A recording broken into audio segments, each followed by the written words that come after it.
हां अपूर्वा चहा पे चल. हा रामकृष्ण हरी. आता अपूर्वा एक मिनिट इथूनच बाहेर पडून आता खाली बंद व्हायच्या आधी जाऊ. मग चल इथूनच जाऊया. नाही इथून जाऊया ना. जवळ आहे ना. हे गेट मधून सरळ सरळ जायचं.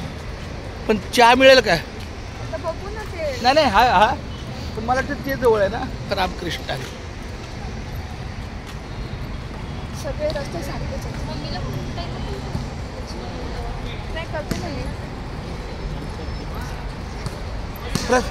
फ्रेश वाटतो का रे सचिन दादा? मी सचिन मामा कालच्या पेक्षा मी फ्रेश वाटतो. नाही आता झालं.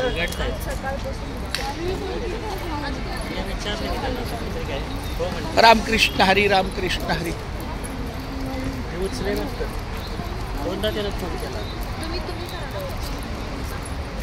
कोण उचलं ना? हॅलो राण्याकडे आत्ताही काय 10 मिनिटं झालं पोचलो. इथून इथूनच इनसाइड. हॅलो माझं बाळ मला भेटलं तर एक माझी बारकी बहीण ते एकदम छान. राणीला पण चांगलं होणार व्यवस्थित. राणी पण 32 किती वर्षाची आहे? किती? 35. मग लवकरात लवकर मार्गी लागावं. बाळा माझ्या ते पण खळ्याचे ना.